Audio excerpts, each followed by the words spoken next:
15 شعبان کو کھانا تقسیم کیا جاتا ہے، کیا یہ کھانا جائز ہے؟ عزیز بھائیو، کھانا جسے اللہ نے خوشحال بنایا ہے، اس کو وافر رزق دنیا میں دیا ہے، اسے ہمیشہ ہی تنگ دستوں کو، بھوکوں کو کھانا کھلاتے رہنا چاہیے۔ اس کا ہمیشہ دسترخوان چلتا ہی رہنا چاہیے لوگوں کے لیے۔ اور یہ رسول اللہ صلی اللہ علیہ وسلم کا فرمان ہے کہ اطعموا الطعام افشوا السلام واطعموا الطعام وصلوا الارحام وصلوا باللیل والناس نیام تدخلوا الجنۃ بسلام۔ لوگوں کو کھانے کھلایا کرو، سلام کو عام کر دو، پھیلا دو، اور صلہ رحمی رشتہ داریاں جوڑا کرو، اور جب لوگ سو رہے ہوں اس وقت اٹھ کر تہجد کے ٹائم نماز پڑھا کرو تو سلامتی سے جنت میں داخل ہو جاؤ گے۔ تو یہ کھانا کھلانا جنت میں داخل کرنے والا ایک عمل ہے، تو کھانا بندے کو ہمیشہ ہی کھلاتے رہنا چاہیے۔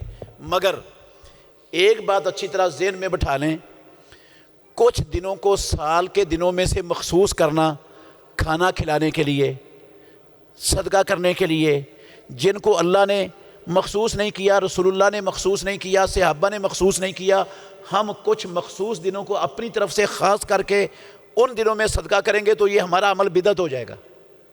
یہ کیا ہو جائے گا؟ بدعت۔ بدعت کیا ہوتی ہے؟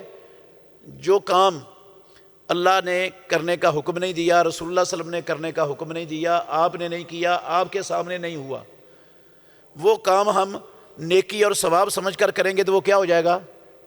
بدعت۔ اور بدعت گمراہی ہے، اور بدعت بندے کو جہنم میں لے جانے والا معاملہ ہے، اور اس کو رسول اللہ صلی اللہ علیہ وسلم نے گندے کاموں میں سے سب سے بدترین کام قرار دیا ہے بدعت کو، شر الامور محدثاتھا۔ تو یہ جو ہے نا 15 شعبان کی رات کو، یا 27 رجب کی رات کو، یا 12 ربیع الاول کی رات کو، یا محرم کے پہلے 10 دنوں میں اسپیشل کھانے بنانا، تقسیم کرنا، اور ان کو سمجھنا کہ یہ بڑے ثواب کا کام ہے، یہ بدعت ہے۔ یہ سارا کچھ کیا ہے؟ بدعت ہے۔ اور بدعت کرنے والے سے اس کی چیز کو قبول کرنا، یا اس کو بدعت پھیلانے میں اس کی کیا کرنا ہے؟ مدد کرنا ہے، اور ایسی مدد کرنے کی اسلام ہمیں اجازت نہیں دیتا۔ اللہ نے منع کیا، اللہ نے فرمایا وَلَا تَعَاوَنُوا عَلَى الْإِثْمِ وَالْعُدْوَانِ، گناہ اور زیادتی کے کام میں ایک دوسرے کا تعاون مت کرو۔ تو بدعت کو پھیلانا یہ گناہ کا کام ہے، ہم قبول کر لیں گے اس کا کھانا تو اس کو پھیلانے میں تعاون ہوگا کہ نہیں؟ وہ کہے کہ میں بالکل ٹھیک کر رہا ہوں اس لیے تو سارے لوگ میری دعوت کو، میرا کھانا کھا رہے ہیں، تو یہ تعاون ہے اس کے ساتھ، بدعت کو پھیلانے میں یہ جائز نہیں ہے، اس لیے نہیں کھانا چاہیے۔ کئی لوگ کہہ دیتے ہیں بھئی حرج کیا ہے مولوی صاحب، یہ آپ کہتے ہیں ختم کا کھانا نہیں کھانا چاہیے۔ ختم میں کیا ہوتا ہے؟ کوئی قرآن ہی پڑھا گیا ہوتا ہے اس کے اوپر، کوئی اللہ کا ہی نام لیا گیا ہوتا ہے، اللہ کا نام لینے سے کیا کھانا حرام ہو جاتا ہے؟ بھئی اللہ کا نام لینے سے کھانا حرام نہیں ہوتا، لیکن رسول اللہ صلی اللہ علیہ وسلم کے طریقے کی خلاف ورزی کرنے سے چیز حرام ہو جاتی ہے۔ اللہ کے نبی کے دین کو چھوڑ کر نیا کام نکالنے سے کام خراب ہو جاتا ہے۔ مثال کے طور پر رسول اللہ صلی اللہ علیہ وسلم نے جانور کو ذبح کرتے وقت بسم اللہ اللہ اکبر یا بسم اللہ واللہ اکبر پڑھنے کا حکم دیا ہے، ٹھیک ہے؟ اب اگر ہم چاروں کل پڑھ دیں، فاتحہ بھی پڑھ لیں، آیت الکرسی بھی پڑھ لیں، اور بکرے کے گلے پر چھری چلا دیں، حلال ہو جائے گا؟ کیوں؟ ہم نے کوئی ہیر رانجھا تو نہیں پڑھا، ہاں، کوئی مجنون لیلا بھی نہیں پڑھی، کیا پڑھا ہے اس پر؟ قرآن پڑھا ہے، تو حرام کیوں ہوا ہے؟ ہر مولوی کہے گا حرام ہے، یہ کیوں حرام ہوا ہے؟ طریقہ نہیں ہے رسول اللہ صلی اللہ علیہ وسلم کا، اللہ کے نبی کا طریقہ نہیں ہے یہ، اور جو کام نبی کے طریقے سے ہٹ کر ہوگا وہ اللہ کو قبول نہیں ہے۔ جو مرد اپنی بیوی کو مال دے، کیا طلاق کے بعد اس کو واپس لے سکتا ہے؟ بالکل بھی نہیں لے سکتا۔ جو حق مہر میں دیا ہے نا، ایک ٹیڑی پیسہ بھی طلاق دینے کے بعد اس سے لینا حلال نہیں ہے۔ اور جو حق مہر میں نہیں دیا، تحفے کے طور پر دیا ہے کسی کو، تو تحفہ بندہ اپنے دوست کو دے، بھائی کو دے، بہن کو دے، یا خاوند بیوی کو دے، یا بیوی خاوند کو دے، تحفہ دے کر کوئی بھی واپس لے نہیں سکتا۔ اسلام میں تحفہ دے کر واپس لینے کی اجازت گنجائش ہی نہیں ہے۔ صرف باپ اپنی اولاد کو تحفہ دے کر لے سکتے ہیں، اس کے علاوہ کوئی تحفہ دے کر واپس لینے نہیں لے سکتا۔ رسول اللہ صلی اللہ علیہ وسلم نے فرمایا ہمارے لیے ایک گندی مثال نہیں ہے، جو تحفہ دے کر واپس لیتا ہے کسی کو ایسے ہے جیسے کتا کہہ کر کے خود ہی اس کو چاٹ لیتا ہے، اور یہ گندی مثال اسلام میں اس کی گنجائش نہیں ہے۔ جو لوگ کلمہ بھی پڑھتے ہیں اور صحابہ کی برائیاں، صحابہ کو برا بھی کہتے ہیں، کیا وہ مسلمان ہیں؟ اور شرک بھی کرتے ہیں اور بدعت بھی کرتے ہیں اور امام مسجد بھی ہیں، اللہ ان کو ہدایت دے۔ بھائی یہ گمراہ لوگ ہیں، جو صحابہ کو برا کہتا ہے وہ ہدایت یافتہ نہیں ہے، گمراہ ہے، گمراہ بندہ ہے وہ، گمراہ۔ عبداللہ بن سبا یہودی کا پیروکار ہے جو صحابہ پر تان کرتا ہے، کیونکہ یہ صحابہ پر تان شروع ہی عبداللہ بن سبا یہودی نے کی تھی، اس سے پہلے صحابہ پر تان کا تصور نہیں تھا دنیا میں۔ تو جو صحابہ کو برا بلا کہتا ہے وہ عبداللہ بن سبا یہودی کا روحانی فرزند ہے، گمراہ ہے وہ شخص۔ صحابہ کو برا بلا کہنا اصل میں اسلام پر حملہ ہے، کیونکہ اسلام ہم تک پہنچا ہے صحابہ کی وجہ سے۔ اگر بیچ میں صحابہ کو نکال دو تو اسلام ہمیں رسول اللہ صلی اللہ علیہ وسلم نے آ کر تو نہیں بتایا کہ یہ اسلام ہے، رسول اللہ صلی اللہ علیہ وسلم سے صحابہ نے سیکھا، صحابہ نے آگے والوں کو سکھایا، تب ہم تک پہنچا ہے۔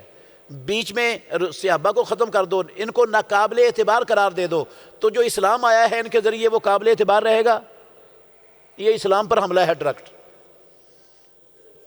رمضان کے روزے کی سحری کب تک کرنی جائز ہے؟ بھئی طلوع فجر تک، آپ طلوع فجر سے پہلے پہلے کر سکتے ہیں، جب فجر طلوع ہو جائے تو اس کے بعد پھر کھانا پینا جائز نہیں ہے۔ ہر بندے کو آسانی سے موبائل ہے اس کے پاس، اس کے اوپر ٹائم موجود ہوتا ہے موبائل پر بھی، کہ سحری ختم ہونے کا ٹائم کون سا ہے، افطاری کا ٹائم کون سا ہے، ہر جگہ کا نیٹ پر ٹائم الگ الگ ہر جگہ کا مل جاتا ہے۔ تو کوئی مسئلہ نہیں ہے آج کل یہ ٹائم معلوم کرنا کہ سحری طلوع فجر کا وقت کون سا ہے اور افطاری کا وقت کون سا ہے، تو اس وقت کے مطابق آپ نے جو ہے نا وہ کرنا ہے۔ جتنا زیادہ لیٹ سحری کھاؤ گے اتنا زیادہ فضیلت والا عمل ہے، اور جتنی زیادہ سورج غروب ہونے کے بعد جلدی افطاری کرو گے اتنا زیادہ خیر والا عمل ہے۔ سورج غروب ہونے کے بعد جو ہے نا وہ آدھا منٹ بھی تاخیر کرنا یہ سنت کے خلاف ہے، سنت کے خلاف ہے۔ سورج غروب ہوا تو روزے دار کا روزہ افطار ہو گیا فوراً، جب ٹکی کا اوپر والا سرا غائب ہوا تو۔ قبرستان میں جانے کا طریقہ بتا دیں، میت کے لیے دعا کا کیا طریقہ ہے؟ بھئی قبرستان جانے کا کوئی خاص سپیشل طریقہ نہیں ہے، نہ کوئی دن مقرر کیا، نہ کوئی ہفتہ مقرر کیا، نہ کوئی سال مقرر کیا رسول اللہ صلی اللہ علیہ وسلم نے، نہ کوئی رات مقرر کی ہے۔ یہ اپنی طرف سے جمعرات کو مقرر کرنا، 10 شعبان کو مقرر کرنا، 15 شعبان کو مقرر کرنا، 10 شعبان کو مقرر کرنا، یا عیدوں کی راتوں کو مقرر کرنا کہ ہم عید کی رات قبرستان کی زیارت کرنے جائیں گے، یہ بھی بدعت کے زمرے میں آتا ہے، اسلام نہیں ہے یہ۔ جب اللہ اور اس کے رسول نے ہمارے لیے کوئی چیز متعین نہیں کی تو میں اور آپ کون ہوتے ہیں متعین کرنے والے اپنے پاس سے؟ سال کے 354 55 جتنے بھی دن ہیں، ہر دن آپ جب چاہیں قبرستان جا سکتے ہیں۔ لیکن قبرستان جانا کیوں ہے؟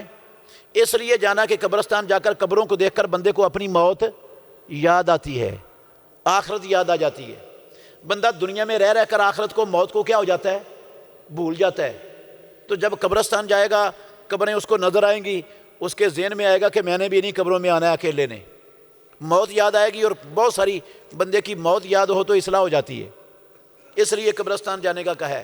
ویسے قبرستان جا کر میت کے لیے دعا کرنے کا کوئی میت کو سپیشل اور خاص فائدہ نہیں ہے۔ آپ دعا میت کے لیے جہاں بھی کریں گے ایک برابر فائدہ ہے، قبرستان میں جا کر کریں، مسجد میں بیٹھ کر کریں، گھر میں کریں، اپنے آفس میں کریں، دفتر میں کریں، چلتے پھرتے کریں، ایک برابر فائدہ ملنا ہے میت کو آپ کی دعا کا۔ کوئی قبرستان جا کر زیادہ فائدہ نہیں ہوگا میت کو آپ کی دعا کا۔ تو قبرستان جا کر بھی دعا کی جا سکتی ہے، قبر پر کھڑے ہو کر ہاتھ اٹھا کر بھی آپ دعا کر سکتے ہیں، لیکن وہاں قرآنی دعائیں نہیں پڑھنی، نہ قرآن پڑھنا ہے، وہ جائز نہیں ہے۔ قبرستان قرآن پڑھنے کی جگہ نہیں ہے اسلام میں۔ ہمارے محلے میں کوئی اہل توحید مسجد نہیں، وہاں امام مسجد وہ کہتے ہیں کہ ہمارے پیچھے نماز نہیں پڑھنی تو ہماری مسجد میں نہ آیا کرو، ہم گھر پر نماز پڑھ سکتے ہیں بھائی، اگر آپ کو مسجد میں نہیں جانے دیتے تو گھر میں آپ کی نماز ہو جائے گی انشاءاللہ۔ نماز میں اگر تشہد بھول جائے تو کیا سجدے میں اضافہ کیا جائے گا؟ نماز میں اگر تشہد بھول جائے تو کیا سجدے میں اضافہ کیا جائے گا؟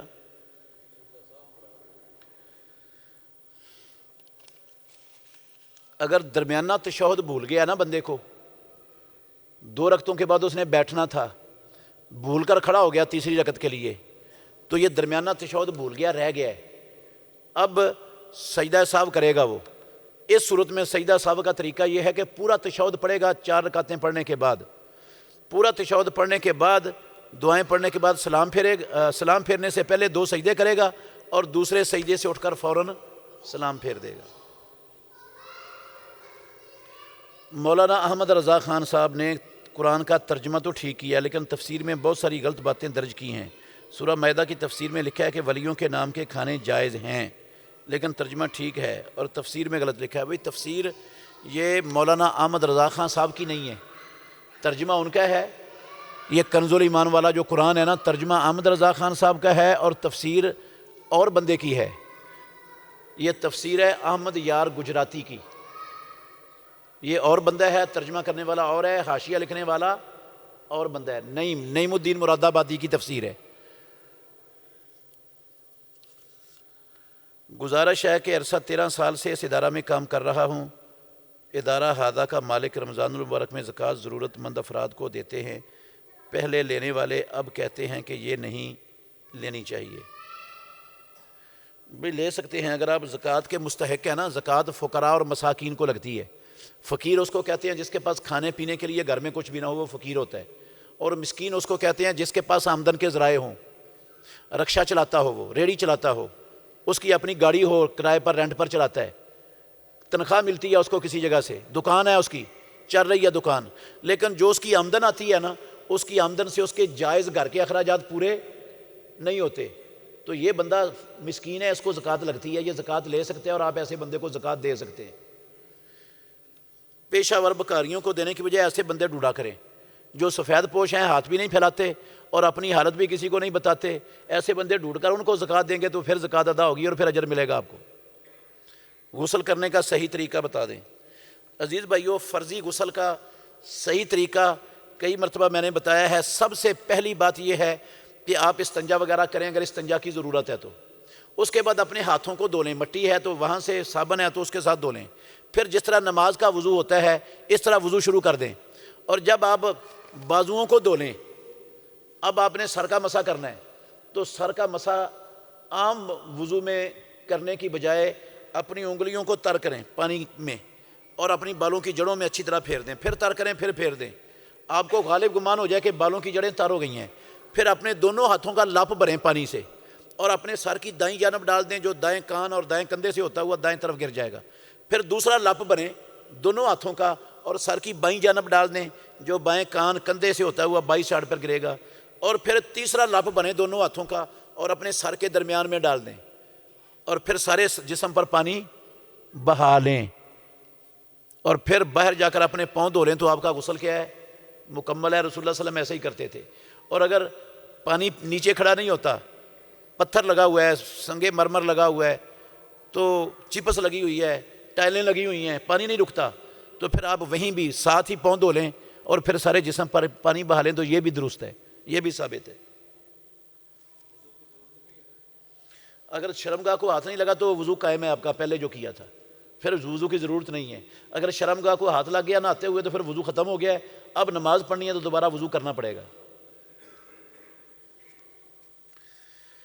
شہزاد بھائی کی والدہ شدید بیمار ہیں، دعا کروا دیں، اللہ تعالیٰ ان کو صحت کاملہ عاجلہ عطا فرما دے۔ یا اللہ ہمارے اس بھائی کی والدہ کو تو اپنے فضل و کرم سے شفائے کامل و عاجلہ عطا فرما۔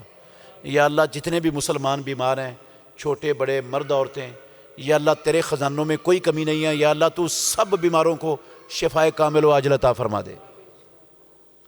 صدقہ کسی کو دیتے وقت بتانا لازمی ہے کہ یہ صدقہ ہے؟ نہیں بھائی، یہ لازمی نہیں ہے، غلط ہے بتانا۔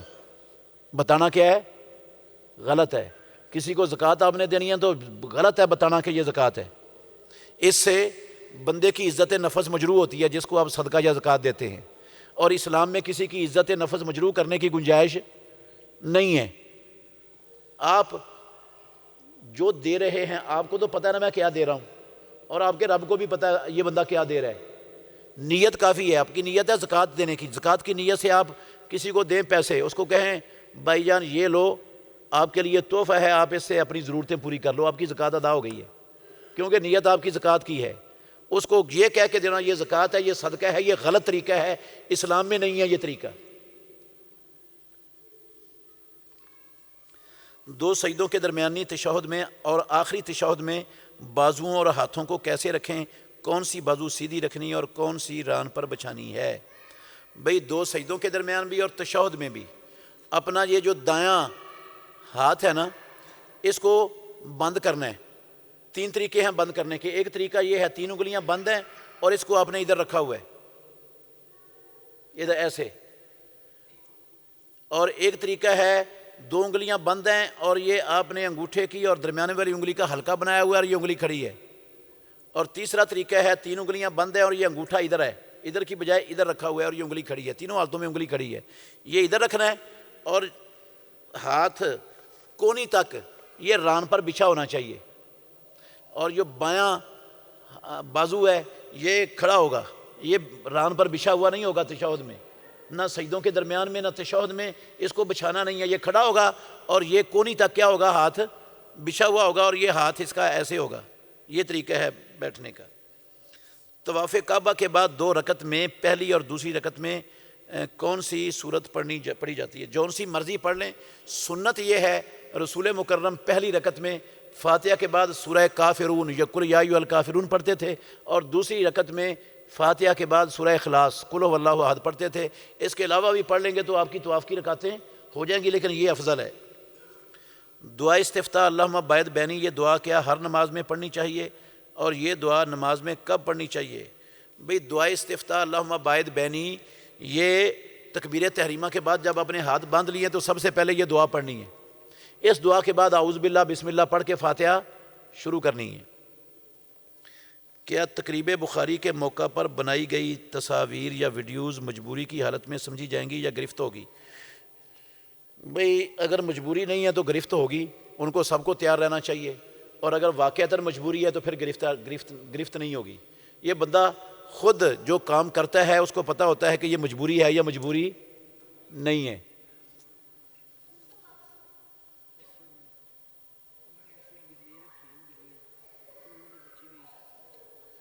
بھائی نے سوال کیا کہ ہم نے بلیاں رکھی ہوئی ہیں, کیا بلیوں کے بچے بیچنے جائز ہیں؟ نہیں بھائی, بلی کی تجارت سے رسول اللہ صلی اللہ علیہ وسلم نے منع فرمایا. کتے اور بلی کو بیچنے سے, ان کی تجارت کرنے سے, ان کو خریدنے سے آپ صلی اللہ علیہ وسلم نے منع فرمایا. بلی کو رکھنے کی اجازت ہے, بیچنے کی خرید و فروخت کی اجازت نہیں ہے اس کی. حلال پرندوں کی ہو سکتی ہے خرید و فروخت, کبوتر کی ہو سکتی ہے, طوطے کی ہو سکتی ہے, چڑیا کی ہو سکتی ہے. کوے کی خرید و فروخت جائز نہیں ہے, وہ حرام ہے. یہ چیل کی خرید و فروخت حرام ہے, یہ نہیں جائز.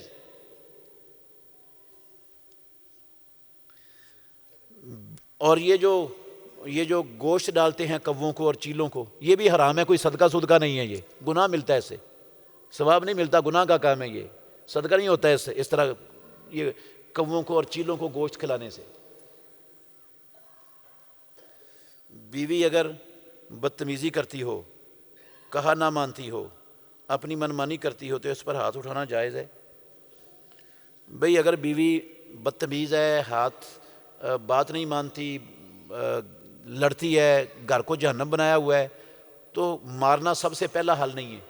اسلام نے جو حل دیے اس میں سے سب سے پہلا حل ہے کہ اس کو نصیحت کریں, آپ سمجھائیں, اللہ سے ڈرائیں, بار بار نصیحت کریں, کسی سے کروا دیں. اگر نصیحت کر کر کے آپ تھک گئے, آپ کو نہیں سمجھ آئی, اس کو نہیں سمجھ آئی, وہ اسی طرح ہے, نصیحت کا اس پر کوئی اثر نہیں ہوا, تو پھر اگلا سٹیپ جو اللہ نے دیا ہے وہ یہ ہے کہ اسے اپنا بستر الگ کر لیں. مارنے کی پھر بھی اجازت نہیں ہے.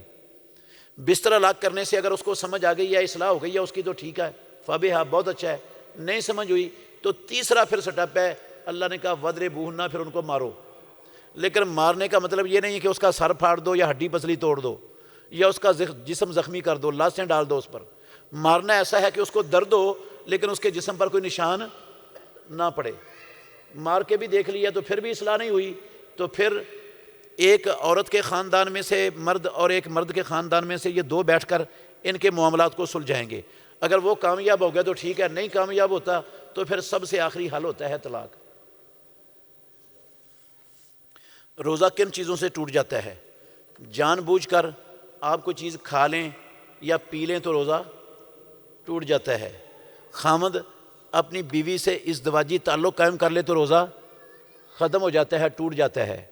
آپ طاقت کا انجیکشن، ٹیکہ، طاقت کا میں اس لیے کہہ رہا ہوں جو درد سن کرنے والا ہوتا ہے، یا یہ جو ہوتی ہے یہ شوگر کے لیے انسولین، یا وہ انہیلر ہوتا ہے سانس کے لیے، اس سے روزہ نہیں ٹوٹتا، نہ انسولین سے نہ انہیلر سے، یہ روزہ نہیں توڑتے۔ جو ٹیکہ طاقت کا ہوتا ہے نا، جو غذائیت کا فائدہ دیتا ہے انسان کے اندر جا کر، قوت دیتا ہے، اس سے روزہ ختم ہو جاتا ہے۔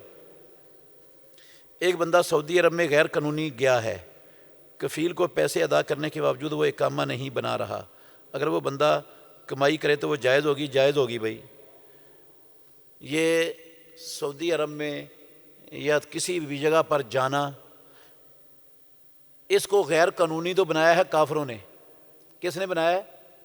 کافروں نے۔ یہ زمین اللہ کی ہے اور اللہ نے اپنے بندوں کو ساری زمین پر تجارت کرنے کی اجازت دی ہے۔ اب دنیا کے کسی خطے پر بھی جائیں وہ غیر قانونی نہیں ہے، قانونی ہے، قانون ہے اسلام کا۔ اللہ نے کہا فَإِذَا قُضِيَتِ الصَّلَاةُ فَانتَشِرُوا فِي الْأَرْضِ وَابْتَغُوا مِن فَضْلِ اللَّهِ، جب جمعہ کی نماز ہو جائے تو اللہ کی زمین میں، پوری زمین میں پھیل جاؤ، جہاں چاہو جاؤ اور اللہ کا دیا ہوا رزق تلاش کرو، کاروبار کرو۔ تو یہ جو قانون بنائے ہوئے ہیں یہ اسلام کے منافی ہیں۔ یہ جو سرحدیں بنائی ہوئی ہیں، قانون بنائے ہوئے ہیں، یہ اسلام کے منافی ہیں، یہ اسلامی قوانین نہیں ہیں۔ تو جو جاتا ہے کسی ملک میں جس کو عام طور پر غیر قانونی کہا جاتا ہے، وہ اسلام میں غیر قانونی نہیں ہے، وہ قانونی ہے، ہر بندہ جا سکتا ہے۔ اور یہ جو باہر سے چیزیں لوگ منگواتے ہیں پھر لا کر ملک میں بیچتے ہیں، جس کو سمگلنگ کا نام ہمارے ملک میں دیا جاتا ہے، عام طور پر اس کو سمگلنگ کہتے ہیں۔ حلال چیز آپ ساری دنیا سے منگوا سکتے ہیں بغیر ٹیکس کے، جائز ہے، کوئی سمگلنگ نہیں، کوئی حرام طریقہ نہیں ہے یہ اسلام میں، کوئی غیر قانونی نہیں ہے۔ اگر غیر قانونی بندہ حج یا عمرہ کرے تو جائز ہے بھائی، یہ بھی کوئی غیر قانونی نہیں ہے، ہر بندے کو حج عمرہ کرنے کی اجازت ہے، یہ قانون خام خواہ ہے۔ سبحانک اللہم ربنا و بحمدک، اشہد ان لا الہ الا انت، استغفرک و اتوب الیک۔